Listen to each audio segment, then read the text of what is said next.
नमस्कार दोस्तों, न्यूज़ ये टाइम मंजरे एसएस न्यूज़ पर आप संडे स्पेशल यार में उसको आप क्या सबका करते हैं यहाँ बहुत-बहुत वहाँ चले स्वागत जाते है। हैं। दोस्तों, ये हफ्ता बहुत इम्पोर्टेंट हफ्ता है भारत की राजनीति के लिए। 10-12 दिन के गैप के बाद बिल्कुल सामने यानी कि परसों तीसरे चरण की वोटिंग खड़ी है। यहाँ पर 72 सीटें भारतीय जनता पार्टी जीती थी, 12 सीटें एनडीए के एलाइज़ जीते थे। तो टोटल 95 सीट अप्रॉक्सिमेटली जिसमें से 84 सीटें एनडीए के पास थी। 90% सीट एनडीए के पास शायद इसी को ध्यान में रखते हुए मोदी जी ने यहां 10-12 दिन का गैप रखा दूसरे चरण में और तीसरे चरण में ताकि उनको धुआंधार प्रचार करने का सभी कॉन्स्टिट्यूएंसी में समय मिल सके। इसमें 14 सीटें कर्नाटक की, नॉर्थ कर्नाटक जिसमें हैदराबाद कर्नाटक और बॉम्बे कर्नाटक। रेवन्ना प्रकरण के बाद ये पहली वोटिंग होगी कर्नाटक की 14 सीटों पर। हालांकि उससे पहले जो 14 सीट हुई थी वह थोड़ा-सा असर आया था रेवन्ना का, लेकिन इतना नहीं था जितना अब आएगा। तो फ़र्क तो पड़ेगा क्योंकि इसमें 2-3 बड़ी हस्तियाँ हैं। एक तो हावेरी से बासवराज बोम्मई जो कि वहाँ मुख्यमंत्री रह चुके हैं बीजेपी के, वो एक कमज़ोर फुटिंग पर नज़र आ रहे हैं।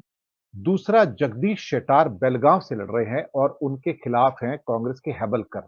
वो बहुत स्ट्रॉन्ग कैंडिडेट हैं और इन सब को रेवन्ना कांड की जो आँच है, वो झेलनी पड़ेगी, इसमें कोई डाउट नहीं है।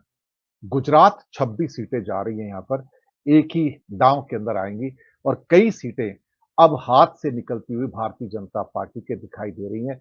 ऐसा महसूस हो रहा है कि गुजरात का गढ़ अल्टीमेटली जनता ने तोड़ दिया। मैं ये नहीं कहूँगा कांग्रेस ने तोड़ा, लेकिन जनता ने तोड़ दिया और जनता शायद नरेंद्र मोदी को ये बताना चाह रही है कि आपके जाने की बारी है, हमने ही आपको लाया था, हम ही आपकी विदाई करेंगे। अल्टीमेटली कहते हैं यात्रा जहाँ से शुरू होती है 180 डिग्री घूम के वहीं पर उसका अंत होता है। बाकी यूपी बिहार की सीटें भी हैं, मध्य प्रदेश की भी हैं, तो वो छोटे-छोटे नंबर की सीटें हैं। लेकिन जो बंगाल की कुछ सीटों का चुनाव होने जा रहा है, वो एक नए वायरल वीडियो के साथ होने जा रहा है, जहाँ पर बताया गया कि भाजपा नेता किस ढंग से पूरा संदेश खाली प्लांट किया गया। तो कहीं न कहीं Bharatiya Janata party sex scandals के अंदर घिरती हुई नज़र आ रही है, हर तौर से। चाहे वो यौन शोषणकर्ता ब्रजभूषण और उनके बेटे को टिकट मिलना हो, चाहे राम रहीम की सपोर्ट लेनी हो, चाहे रेवन्ना प्रकरण हो या फिर संदेश खाली के ऊपर ये सारा का सारा जो प्लांटिंग हुआ वो।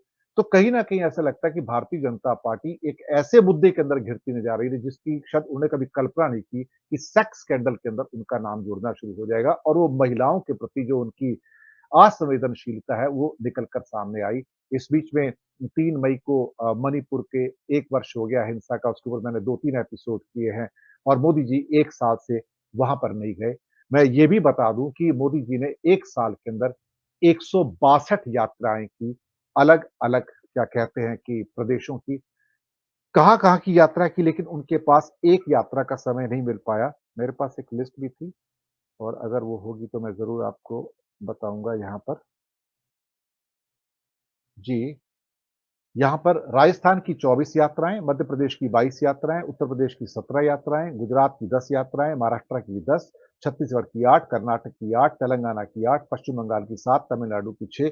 लेकिन इन्हें इतना वक़्त नहीं मिला कि ये साल में 1 दिन कहीं वहाँ जाकर एक मणिपुर की यात्रा करके वहाँ के ज़ख्मों पर थोड़ी मरहम लगा देते। मुझे उम्मीद है कि जब 4 जून को भारत को नया प्रधानमंत्री मिलेगा, तो वो शपथ लेने के बाद अपनी पहली यात्रा मणिपुर की करेगा। ये मैं नए प्रधानमंत्री से अपनी ओर से, अपने चैनल की ओर से मैं प्रार्थना भी करूँगा। बातचीत करने के लिए कि पाप का तो अंत होगा, मोदी जी को जाना तो पड़ेगा, ये जनता ही अब उन्हें बाहर का रास्ता दिखाएगी। बातचीत करने के लिए इलाहाबाद से सुनील शुक्ला जी, स्वागत है आपका। राजेश ठाकर जी गुजरात से, सर आपका भी स्वागत है और नागपुर से विवेक देशपांडे जी, सर आपका बहुत स्वागत है।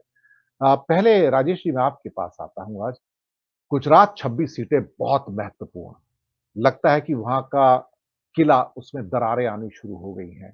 मैं आपसे वहाँ की विवेचना चाहूँगा कि क्या घट रहा है वहाँ पर? देखिए, गुजरात में चुनाव में ये स्थिति है कि भारतीय जनता पार्टी जितना डैमेज कंट्रोल करने की कोशिश कर रही है, उतना ज़्यादा डैमेज हो रहा है।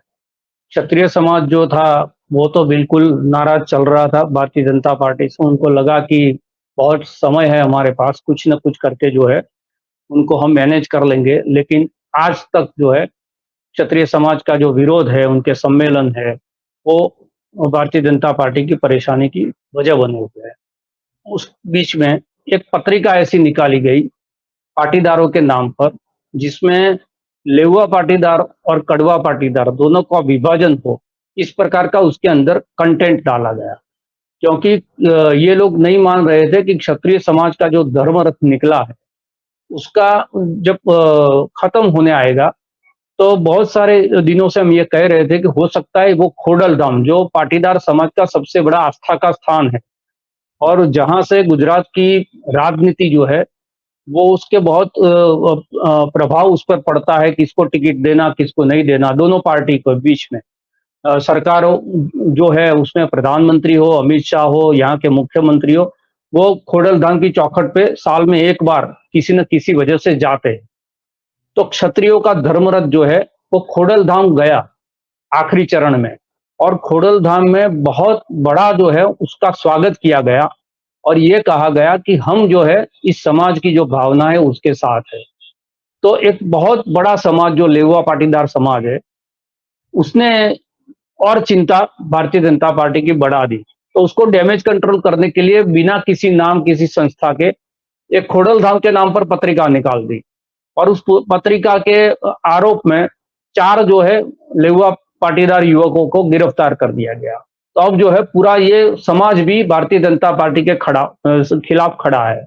यहाँ के जो फाइनेंस मिनिस्टर थे कनु देसाई, उन्होंने कोली पटेल के बारे में एक ऐसी बात कह दी। कोली पटेल में 2 प्रकार के जो है जाति है, एक चुमालिया कोली है और एक तलपदा कोली है। तो उन्होंने ये कह दिया कि कोलिया जो है वो मार खाता है और दौलिया जो है, जो कोली की ऊपर की जाति है उससे, वो जो है माल खाता है।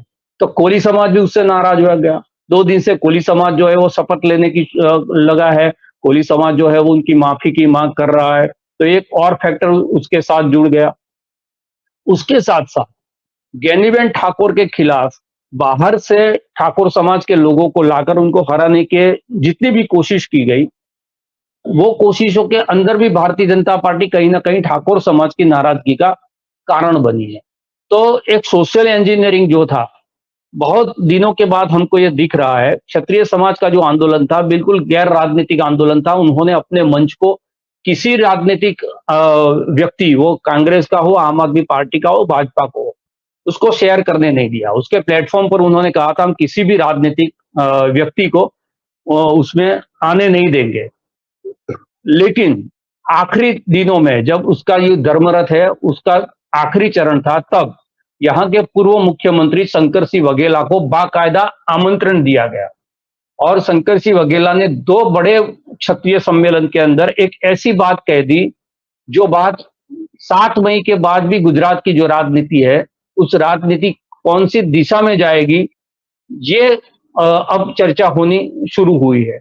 माधव सिंह सोलंकी के वक्त जो खाम थियरी लागू थी यहाँ पर, क्षत्रिय, हरिजन, मुस्लिम, आदिवासी, लग रहा है कि रूपाला ने उस थियरी पर विपक्ष को वापस लौटने के लिए मजबूर किया है और वही समीकरण जो है गुजरात की राजनीति में 7 मई को बहुत प्रभावी रूप से देखने को मिलेंगे और उसका सबसे पहला परिणाम जो आएगा वो आनंद से आएगा। आज भारतीय जनता पार्टी के लोग, भारतीय जनता पार्टी की फेवर में एनालिस्ट करने वाले पत्रकार, सारे लोग, कल भी बहुत बड़े पत्रकारों के साथ में एबीपी न्यूज में बैठा था, तब वहां भी अगर किसी को पूछा जाए तो चर्चा 7 या 8 सीट की होती है, लेकिन सारे लोग इस बात पर सहमत है कि आनंद की जो सीट है वो भारतीय जनता पार्टी के हाथ से निकल गई है। दूसरी बात, ये सारी चीजों के साथ साथ कल प्रियंका गांधी ने बनासकांठा के अंदर जो भाषण किया, उसका असर गुजरात में बहुत दिखना शुरू हुआ है। कल जिस प्रकार के उनकी भाषण के अंदर मृदुता के साथ सारी चीजों के सवालों के जवाब देने की कोशिश की गई और जिस मक्कमता के साथ उन्होंने बहुत अच्छी हिंदी में बिना कोई आक्रोश के जो भाषण किया, तो गुजरात के अंदर पहला ये असर हुआ कि राहुल गांधी की सभा के बाद भी उसमें से कुछ ऐसे कंटेंट ढूंढते थे मीडिया के लोग जिस पर विवाद किया जाए, उस पर चर्चा की जाए। कल पहली बार ऐसा हुआ कि जैसा उनका भाषण खत्म हुआ, सारी मीडिया चैनल्स के फोन आने शुरू हुए, उसमें फोन पर प्रतिक्रिया लेना शुरू कर दिया। और कल की प्राइम टाइम की गुजरात की सारी डिबेट प्रियंका गांधी और नरेंद्र मोदी दोनों के जो भाषण थे उसकी तुलना में लग गए।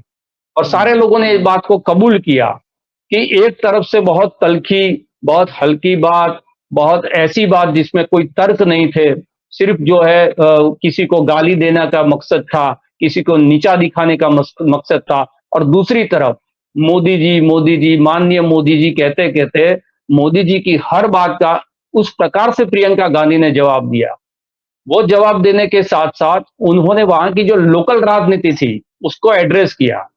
कोऑपरेटिव सेक्टर जिसके राजा बोले जाते हैं शंकर चौधरी, जो आज गुजरात के अध्यक्ष है विधानसभा के, और बहुत पैसा जो है वहां बहा रहे हैं, किसी भी कारण जो है वो ज्ञानीबेन नहीं जीतनी चाहिए, तो उसको भी उसके साथ लिया कि भाई आपका जो कोऑपरेटिव सेक्टर था उस पर कुछ लोगों ने कब्जा कर लिया है। उन्होंने ये भी कहा कि ज्ञानीबेन को आप प्यार ही नहीं दे रहे हैं, आप पैसा भी दे रहे हैं, तो ये चुनाव मेरी बहन नहीं लड़ रही, आप लड़ रहे हैं। तो एक इमोशनल कनेक्ट करने की कोशिश की, ज्ञानीबेन को अपने साथ उनके कंधे पे हाथ रखकर उनको जो बढ़ावा दिया, उससे वहां का ठाकुर समाज इतना भावुक हुआ है। बहुत सारी ठाकुर महिलाएं जो है उनके आंखों में आंसू थे कि हमारी एक सामान्य महिला जो बिल्कुल एकदम सामान्य घर से आती है, बहुत पढ़ी लिखी नहीं है, लेकिन राजनीतिक समझ ज्ञानीबेन के अंदर बहुत है।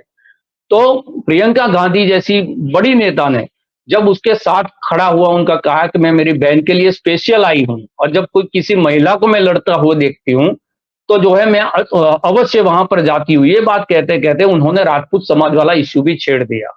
और उसकी कड़ी में आपने जितने भी मामले कहे, वो ब्रिजभूषण शरण सिंह का मामला हो, वो जो है उन्नाव का हो, हाथरस का हो, तो महिलाओं के बारे में मानसिकता भारतीय जनता पार्टी की क्या है ये कहने की कोशिश की। एक तरफ राहुल गांधी 4000 किलोमीटर तक मेरा भाई चला, और जिसको शहजादा कहते हैं, उन्होंने मिट्टी से उनके कपड़े जो है सने, उन्होंने लोगों की पीड़ा सुनी, दर्द सुनी और न्याय पत्र तैयार किया। दूसरी तरफ उन्होंने नरेंद्र मोदी का एक ऐसा कैनवास खींचा जिसके अंदर बताया कि देखिए आपके शहंशाह, शहजादा के सामने शहंशाह का नैरेटिव खड़ा किया, और उन्होंने कहा कि एक महल में बंद है, कुछ लोगों से घिरे हुए हैं और जिनसे घिरे हुए हैं उनसे भी डरे हुए हैं। बहुत सारी ऐसी बातें की जो गुजरात की राजनीति में, गुजरात में आकर आज तक किसी राजनैतिक व्यक्ति ने इतनी बहुत अच्छी तरीके से नहीं की, और उसके भाषण का बहुत प्रभाव हुआ। और जो सीट हमको लग रही थी पैसे की वजह से हो सकता है कि ज्ञानीबेन जो है वो शायद बहुत नजदीक जाकर भी नहीं जीत पाएगी, जिस प्रकार से कोऑपरेटिव सेक्टर का डिस्ट्रिक्ट की जो पंचायत हैं, सरपंच हैं, उन सारे लोगों को दबाया जा रहा है, पुलिस तंत्र का इस्तेमाल किया जा रहा है, तो हो सकता है कि बहुत नजदीक आके उसमें जो है प्रियंका गांधी ने बहुत बड़ा काम किया और एक धक्का दिया है ज्ञानीबेन को, आगे पुश किया है उनको। और हम अब ये समझ रहे हैं कि अगर बनासकांठा की सीट कांग्रेस निकाल लेती है तो आप लिख लीजिए कि बनासकांठा के साथ पाटन और साबरकांठा की सीट भी कांग्रेस निकाल लेगी, क्योंकि पैटर्न एक ही रहती है। जो ठाकुर समुदाय का समीकरण कांग्रेस ने बनाया है, बनासकांठा में ठाकुर, पाटन में ठाकुर, महसाणा में ठाकुर और साबरकांठा में ठाकुर, तो इससे क्या है कि उनकी जो ओरिजिनल वोट बैंक थी ठाकुर समुदाय की, उसमें एक सेंटिमेंट है कि भाई नहीं, अब जो है पार्टी कंफ्यूज नहीं है, वो पाटीदार के पास जा रही है फिर ठाकुर के पास आ रही है, तो ये कंफ्यूज नहीं है, वो हमारे लिए लड़ रही है और हमारे लोगों को इस बार टिकट दिया है। पूरे डिस्ट्रिक्ट के अंदर ठाकुर समुदाय को टिकट दिया गया हो, यह पहला प्रसंग है। तो बनासकांठा में जो पैटर्न दिखेगी वोटिंग की, वही पैटर्न पाटन में चलेगी और वही पैटर्न साबरकांठा में चलेगी। तो ये एक तो उत्तर गुजरात फंस चुका है। मध्य गुजरात में मैंने आनंद को बताया, सुरेंद्रनगर के अंदर जो कोली पटेल वाला स्टेटमेंट हुआ, पहले भी जो है वो तलबदा कोली को टिकट नहीं दिया गया था, उससे एक फिरका जो है उससे नाराज था। आखिरी टाइम पर कोली पटेल के नेता जो है सोमा गांडा पटेल, उसको भारतीय जनता पार्टी ने अपने साथ ले लिया, लेकिन उनको टिकट नहीं दिया, तो उनके समर्थक भी उसमें नाराज थे। और राजपूत समाज के 3.5 लाख वोट सुरेंद्रनगर में है, तो राजपूत समाज के 3.5 लाख वोट, दलित वोट, और अगर ये कोली पटेल के अंदर डिवीजन होता है तो सुरेंद्रनगर की एक सीट ऐसी है जो भारतीय जनता पार्टी की चिंता का कारण बनी है। उससे आगे आप जाओगे जूनागढ़, जूनागढ़ के अंदर भी स्थिति अब ऐसी बन रही है कि सौराष्ट्र से कोई एक सीट निकलेगी तो वो सीट जूनागढ़ की हो सकता है कि निकले। तो राजकोट एपिसेंटर भले हो, लेकिन राजकोट के अलावा इसके जो आफ्टर शॉक है वो कितनी सीटों पे लगे हैं। मैं अभी वलसाड़ और भरूच की चर्चा नहीं कर रहा हूं क्योंकि उसके बहुत मार्जिन है।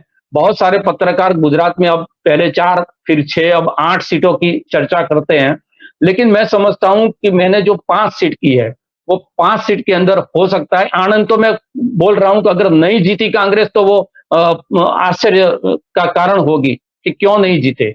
इसके अलावा जो मैं कह रहा हूं वो हो सकता है कि सिर्फ बनासकांठा नहीं, बनासकांठा के साथ पाटन और साबरकांठा भी कांग्रेस लेके चली जाए। अब जो 3 दिन है, वो 3 दिन के अंदर बहुत सारी चीजें होगी। आज गिरफ्तारियां शुरू हुई है। राजकोट में जो पुरुषोत्तम रूपाला के खिलाफ परेश दानानी चुनाव लड़ रहे हैं, उनके भाई का नाम भी वो पत्रिका कांड में डाल दिया गया है। हो सकता है शाम तक एफआईआर हो जाए, उसको भी गिरफ्तार कर लिया जाए। लेकिन जितना ये करेंगे, जितने दाव ये खेल रहे हैं, सारे दाव उल्टे पड़ रहे हैं। सारे दाव जो है उनके खिलाफ जा रहे हैं। जो मैंने शंकर सिंह वाघेला का जो उल्लेख किया, फिर मैंने बात छोड़ दी। उन्होंने एक ऐसी बात की कि जो जाम साहब जो है उन्होंने पगड़ी पहनाई नरेंद्र मोदी को और उन्होंने बोल दिया कि जैसे कि जाम साहब जो है वही सारा समाज है। बोला उन्होंने मुझे पगड़ी दी है तो विजय भव का आशीर्वाद है।